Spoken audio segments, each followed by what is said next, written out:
Welcome, good people, to another podcast. You know what it is. Shout out to the sponsors, DrumTrax app. Yep. Download the app, man. We got a bunch of new updates coming. You already know Everything from that. the drum coaches will be over. A whole bunch of videos, Yes, whole sir. bunch of tracks, the Come whole on. nine. What else? What else? We're not doing that. Okay, I thought- we have a special guest Thought there was in the more. building. My instructor, my drum teacher, the great Timothy Metz. Is it Timothy or is it just Tim? Yeah, I go by Tim, but Tim Metz. Follow him on Instagram at what you see it on the screen. Yeah, Tim Metz Metz. music, He I taught think. me everything I know. That's definitely the not jazz great, a true jazz. No, He's gonna put audience in the background. Listen. As far as the drops. Yeah, I know what you're talking about. Sound effects. Yeah. Sound effects. But yes, we have my drum instructor, my teacher, the man who taught me everything that I know about brushwork, swing, rock and roll, pocket, chops, groove, licks. Stop it. No, you've gone too far. Okay. Well, I learned a lot about flams from you, though. Oh, that's another Yeah, I story know. for another day. That's still- Ladies and gentlemen, Tim Metz Man, has joined thank us you. in this podcast. I want to get straight to the stuff. Okay. Okay. I have a question. I'm pretty sure you have some questions. Me knowing a little bit about you, you went to school for music, right? Right. My question is it beneficial still for people today to go to school for music with social media being as big as it is? Like, there's a lot of information that you can just do the research Right. and find out on your own, or you can just go buy a book and open it up and start with page one, because usually books don't start with crazy advanced stuff. It's Right. like, here's step one. This is how you read a quarter note, and Right. then the next page is an eighth note, and so on and so forth. Right. So do you still think it is beneficial to go to school for music? Well, that's a really, really long question. Well, yeah, that part. And a very long answer, too. And wait, before he answers this, I kind of want the people to get a better feel for who you are if they don't know who you are, what you've done, why you are so credible, and all of that. So, like, I think that's a great question, but before he answers, so that they actually know that what he's about to say, he knows what he's talking about, go ahead and tell him a little bit about yourself and who you've played with and All right. how amazing you really are. Oh, he also gave us a recommendation before we got on camera, and I forgot. My name is Samadi. I'm the head drum coach. I'm Damani. There it is. I'm the guy And that's Tim Metz. I'm the guy who started it all. We're going to learn how to do that you said at the beginning. Introduce ourselves. Usually at the beginning, but that's fine. Hey, you got to start somewhere. You got to start somewhere. We'll figure it out on the next one. Go ahead. Yeah, so I went to school. I grew up in Sacramento. I went to Rio Americano High School and graduated with their jazz program. And then I went out back east to a college called William Paterson University. And I was fortunate enough to study with John Riley and just not a ton with John, but mostly with Horace Arnold, who was my main teacher. He taught Will Calhoun from Living Color. Do you remember him? Mm-hmm. Yeah, Will Calhoun's amazing. So and Horace has basically taught everybody that went through that college. If you don't know William Paterson, that's where people like Bill Stewart went. Mark Giuliano went there. I was there at the same time with Mark. And Jonathan Blake is another one that's went there. Carl Allen. So they've put out a lot of really, really wonderful drummers. Dope. Yeah, so I was back there until 2001, then moved back to California in about October 2001, and here I am. You know, I've been fortunate enough to play with some of the local legends and the people that have passed through town over the years, like Jeff Clayton is one. I played fairly regularly with a local piano player named Joe Gilman, who's one of the best piano players that's ever existed. Yeah. Really. And so I'm fortunate enough that I get to keep really great company in jazz and do all that. So Dope. So now that they know a little bit about you, you can answer his question, which is, Right. do we even need to go to school anymore to learn music? So Let's pause there and make sure the thing is still recording. Oh yeah, because we've been having a little technical issue. We still good? I mean, it's red on the Oh, bottom. that's a beautiful. That's a what- beautiful color today. Are you gonna technical difficulties? God, Technical. dog it. Yeah. But So do we need school, man? yeah, I don't know. I certainly don't think people need to pay for school. I think if you're going Okay. to school, for music, you have to realize that you're not going to school necessarily for your instrument. You're not going to school to learn your instrument. You're going there and using music. The music is the curriculum. So what that means is that you have to learn all aspects of music. If you go in as a drummer, you have to learn piano, because you have to be able to name the notes and chords. You have to be able to sing. You have to be able to... From the drum set? No, like on the piano. No, it doesn't, they're if saying you're a like, drummer. you don't get to just be a drummer if you're going to school for music. I think that's what he's saying. Bro, no, yeah. bruh. So I mean, Our it's not podcast for over. everybody. No, I'm not doing it. I'm not doing it. What? So yeah, no, that's the thing. You know, you go to college, and this is what happened to me. I expected like, hey, I'm going to go in and I'm going to, you know, I practiced. I certainly practiced a lot. I practiced like 8 to 12 hours a day sometimes. And It's a lot of hours. It was, but that's not also necessarily great either. As I've gotten older, I've realized that you don't need to practice that much. But anyway, you know, people going to college for music, you need to understand that it is not just your instrument that you're going to be doing. So especially if you're paying for it, like if you go to Berklee College of Music or some of these other large places that charge $45,000 a year to be a musician, and let me tell you, I'm sitting around professional musicians right now, and you know, It's not that. That's too much money. That's a lot of Definitely money. didn't pay that much. That's too much money, bro. So, you know, that's why I mean, like, if it's a free education, if you're able to go and get there for free, there are some benefits to it. So I tell my students that if you want to go to college, you need to look for colleges for 3 main things. The first thing is, well, maybe it's 4 now. The first thing is, how much is it going to cost you? Can you get out of college without any debt? If you can get out without any debt, you're going to do it right. Second is, where is the college located? Is it located in a town that you want to live in? Let's say your goal is to be an LA studio musician. Are you going to go to college in Alaska to help you become an LA studio musician? I don't think so. So you want to make sure that you're going to the college in that place. The third thing is the teachers that are at the college. Who do you have access to? So if you have access to people like I did, like John Riley and Rufus Reed and Harold Mayburn and all these really great jazz legends, then that's good because you work hard and maybe you'll get to play with them at some point. Mm-hmm. So, and they'll help you out in your career moving forward. And then finally, after that is the student body. It's your peers.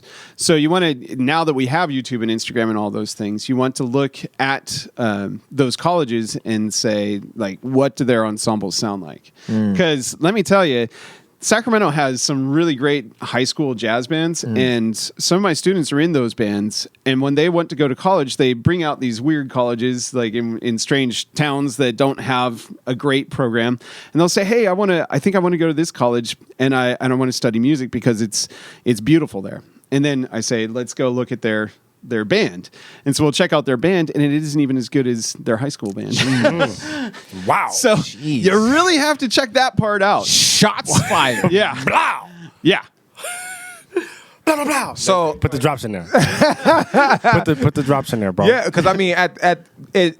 So it sounds like you're saying, hey, you need to look at what your goals are. Absolutely. And you need to make your decisions based around that goal. And going to school may or may not get you there based on what you want. Right. I mean, if you're going to spend $45,000 a year on You better college, for sure. You're getting what you want. You know what?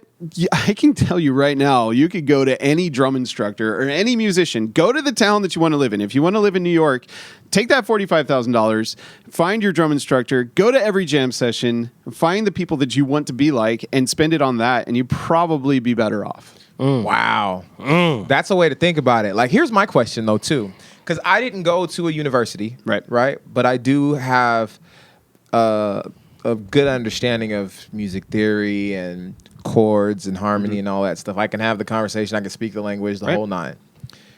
But I went to community college, right? Same curriculum, right? So you studied Bach, right? Yes. You learned Bach part writing. We did sight singing. We did part writing. We did all the counterpoint. Yeah. All that type of stuff. And I didn't pay anything. Right? Well, I mean, you get the bog fee waiver and stuff in California, all that stuff. Come on. But Bog fee, man. you from California, you know. Anyway, I used to have this conversation. I had a conversation with a guy who went to Berklee, and I asked him because at this time, this was like, I don't know, 7-8 years ago, 9 years ago. I didn't know, so I asked him, "Hey, what do you guys learn at Berklee that I'm not learning?" Or that's different than somewhere else. And he says, "Oh, well, you know, we do sight singing and we do part writing and counterpoint." I said, "Oh, you mean this, and that?" He goes, "Yeah." And I go, "Okay." He goes, "Well, in the theory, though, we're learning because, most people just know about major and minor chords. I learned the Neapolitan sixth. the Italian six and the French six. I said, oh, you mean the fact that they're like all dominant sevenths with different extensions? And he was like, yeah. I said, we learned that too. I'm just trying to figure out, is there a difference? And he was like, well, where are you studying? I said, City College. You wasn't saying it in a malicious way. I wasn't. I was literally curious, like, what am I missing? Right. What do you know that what are you learning that they're not teaching? But then I learned through that conversation, there wasn't anything at least that he was learning at that time. And so I figured maybe the benefit was just, okay, you're at Berkeley. It's a prestigious named school. It has people there who are really good. And the network and the teachers may be the thing that's working. And that's what I was alluding to. You know, it's like if you want to be around those teachers and if you want to be around that student body, because your student body, your peers will push you to practice more. Yes. You the know, atmosphere. Yes. Like not to keep dropping names or whatever, but like when you're in college with people like Mark Juliana and Jonathan Blake and some other guys that I was in college with, you got to keep up. you got to practice. You got to work hard so that you can not suck. Right, because you don't want. I think we talked about this. You don't want. You don't want to be that guy. That guy that's awful. This is why we like to get together and play like we did today. Yeah. Because you learn something new, and if you do that regularly, you just don't want to be the guy at the bottom every time. Right. It's okay if it happens once. Every once in a while, you learn. You just got to climb new, up, but you got it. You be like, not next time. It's how you handle being at the bottom. Come on, that really defines. Listen, Tim, fire up the organ and back him up. Go ahead and fire it up. Cut it on and back you up because you're preaching.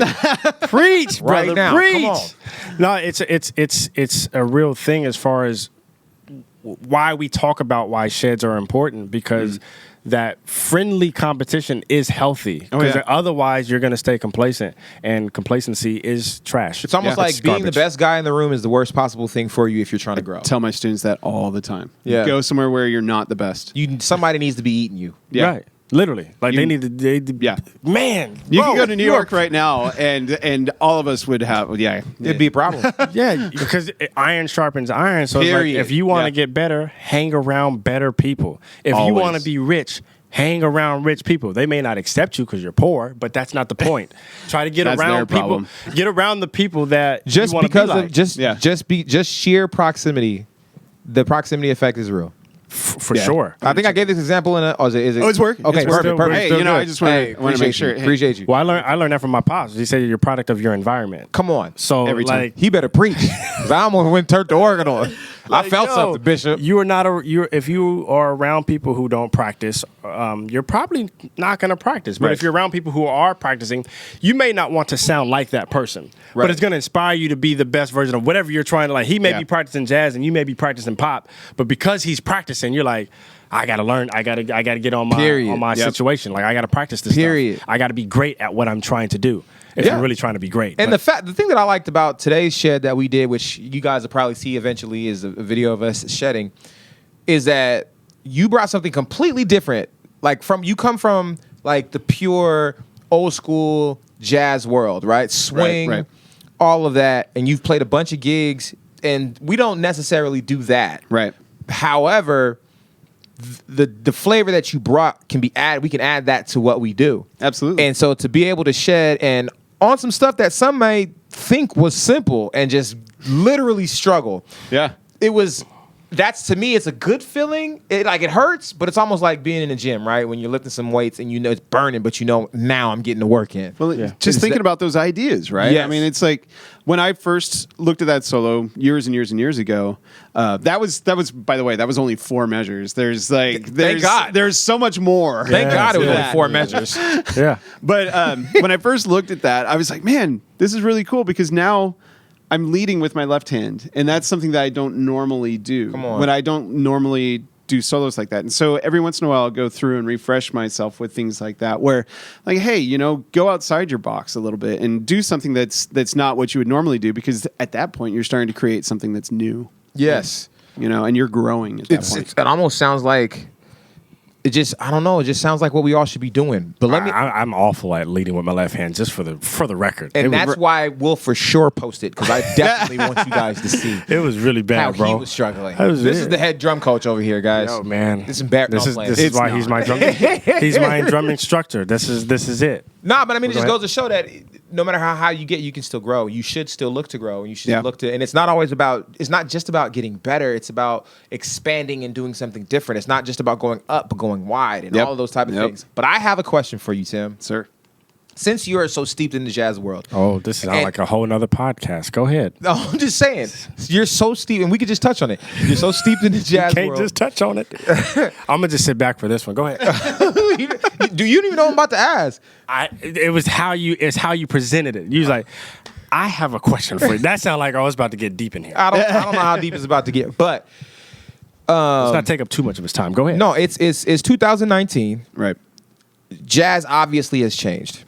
Correct. How would you describe the change, and how would you categorize what is jazz today?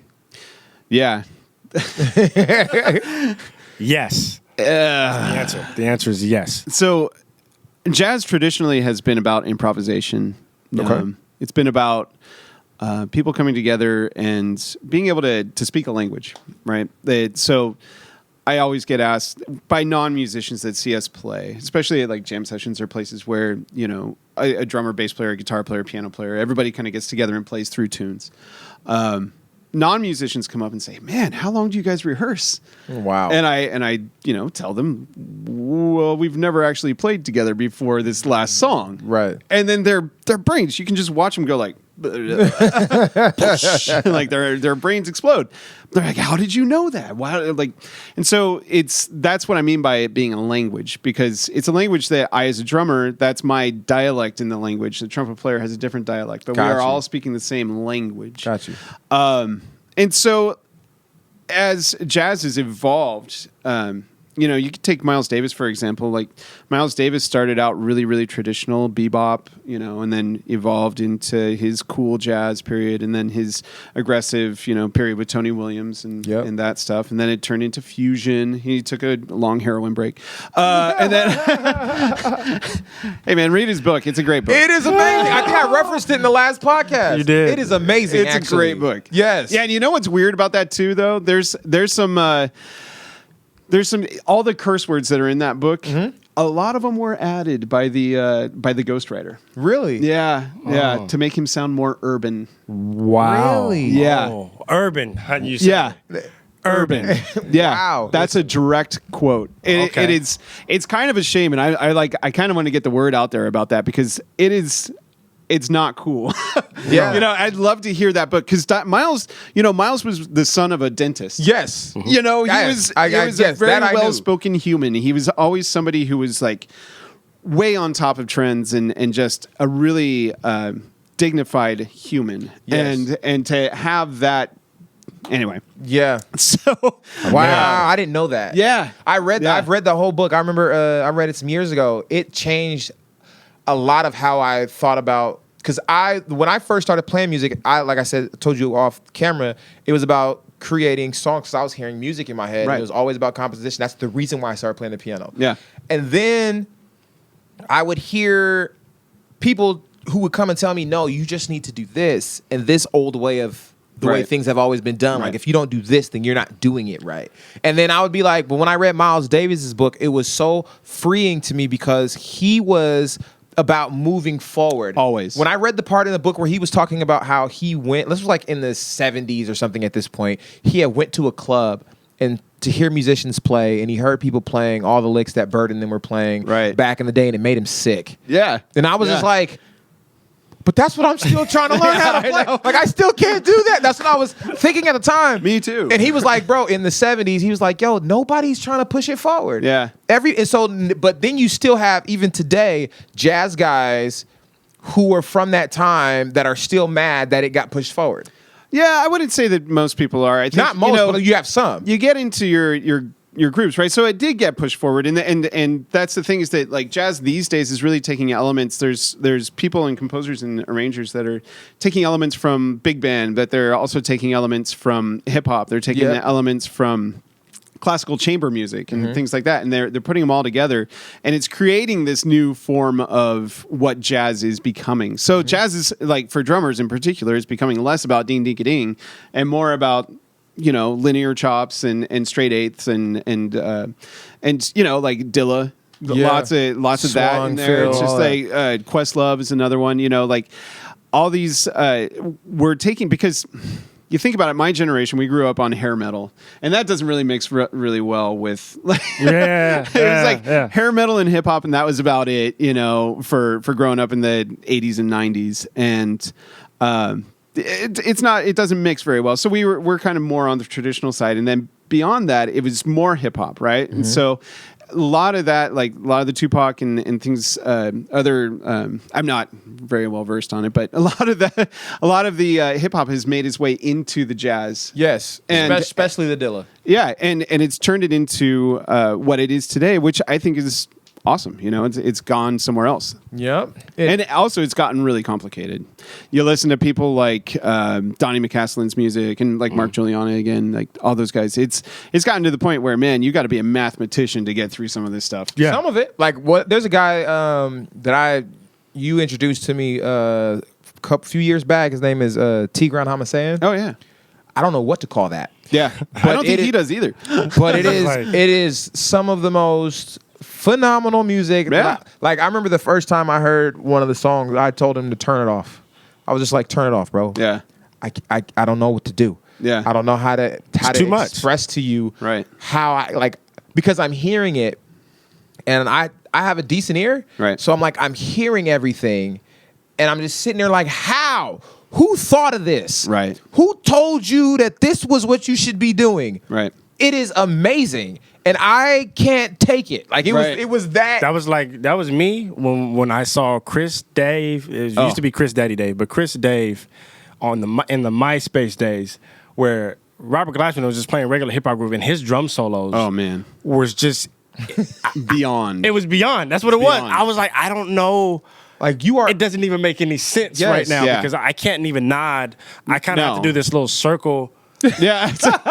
Like, I'm close. I'm close to. If I move around at some point, I'll land on the beat. I will have interfaced with the beat. Right. And then he wouldn't, and sometimes he wouldn't even just like, bam, crash on the one, like, bam. No, he'll just stop and then groove. Like, I'm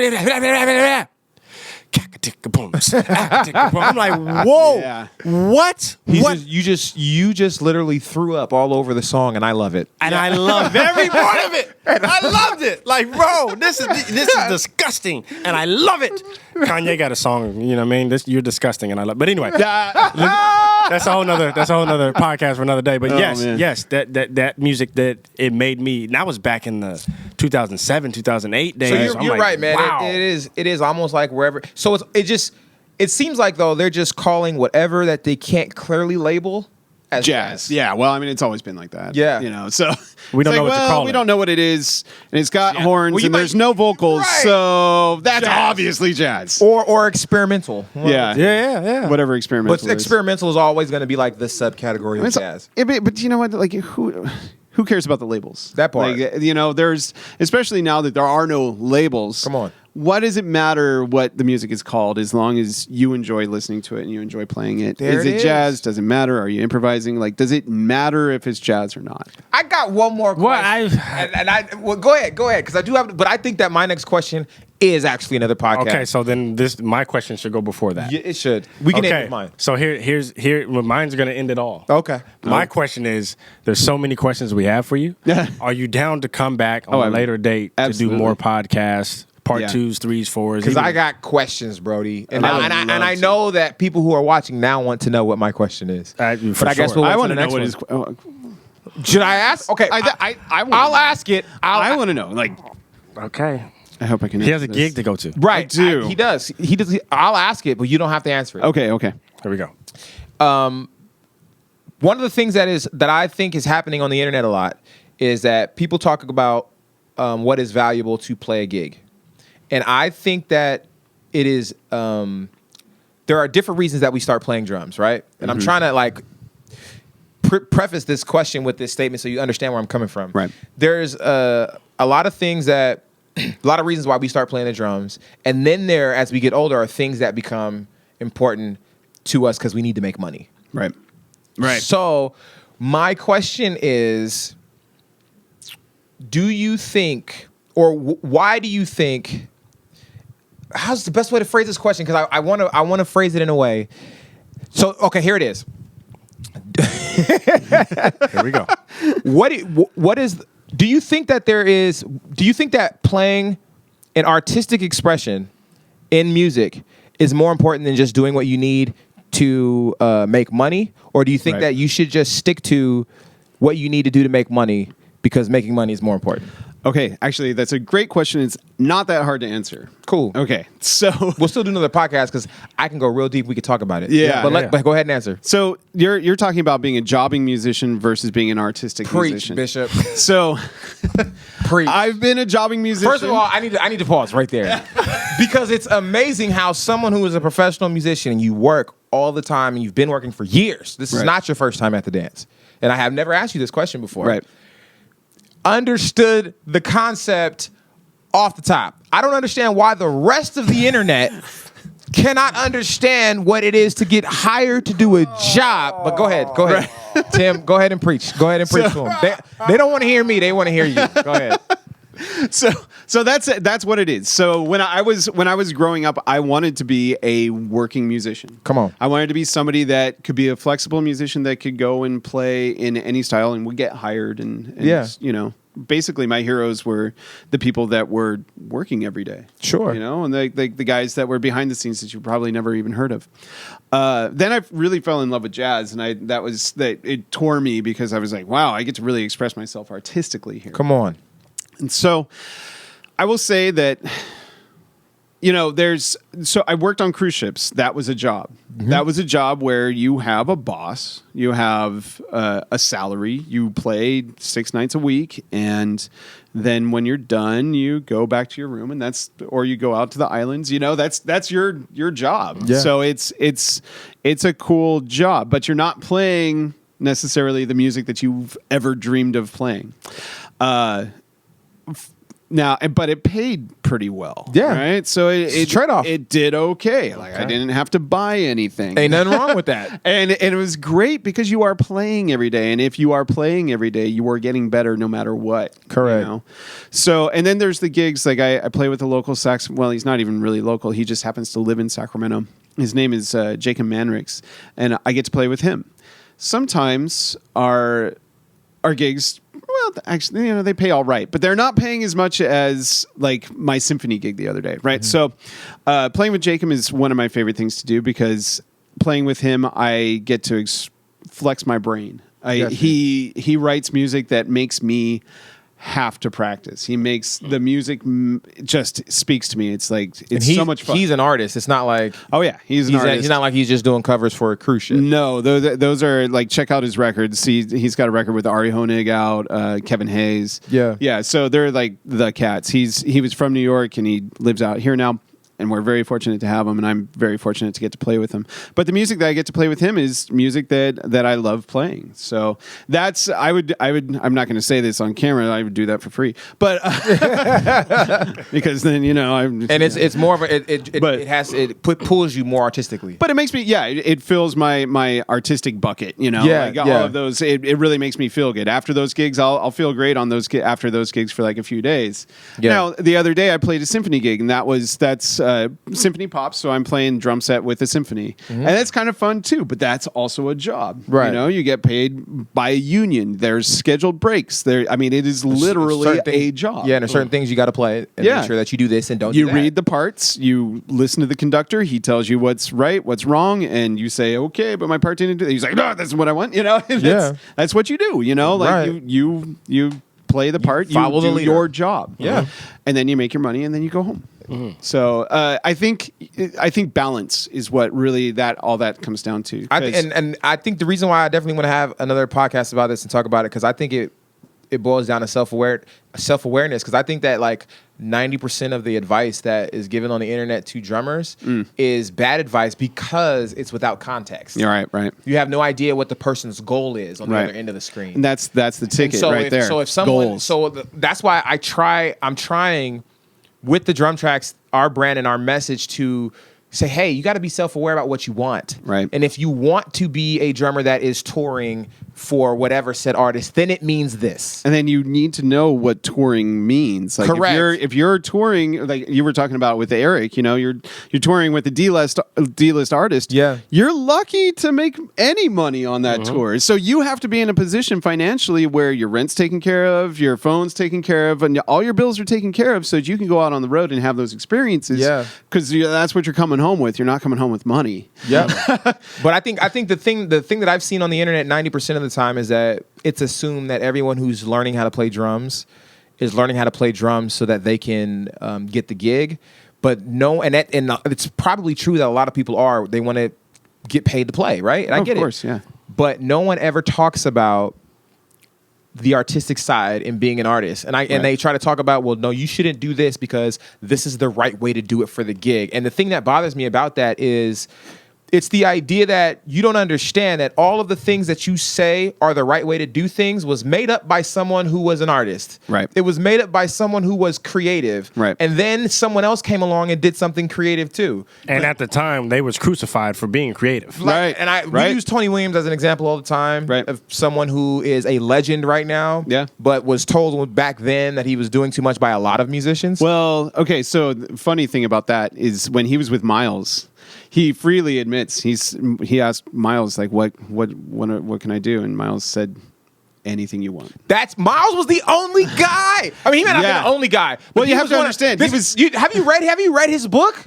You need to read his book. Listen, family, the fact that you got so excited as soon as he brought Miles back into the conversation. That is my guy. You're like, bro, yes, yes. Listen, like, family. When I read the book from Miles Davis, I said, if this man wrote this book, he needs to start a church, and I will be the first deacon there. Did you know there's a church of John Coltrane in San Francisco? I think there is. There is. I have heard of that. It's on the Fillmore. It's Really? It's legit. It's an actual church of John Coltrane. That's We should different. start our own church, Brody. I'm trying to tell you, we can make this money. non-profit, man. That's non-profit. You don't pay no taxes, man. That's right. Nah, I think the app is cool. But look, we know you got to go. We ain't going to hold you too much longer. Oh man, I definitely got to have you enjoy back, the conversation. though. Yes. Yeah. And let me tell you, it is an honor to be here. Oh man. These guys are some of the best musicians that I know. Appreciate it. And like I have nothing but mad respect for them, and I'm just and oh man, People listening and not watching. Keep going. Get Sticks your is wallet over out. here Get your wallet egging out. him on with his hand, Like, motioning. Come on, keep it coming. Keep it coming. chill, No, but chill, seriously. chill, bro, chill. If you guys haven't checked out their band, Chill. make sure Come you on. check out. It's pronounced Mino Yancey. Mino Yancey. Yancey, yeah. Right. So Mino, check out their band.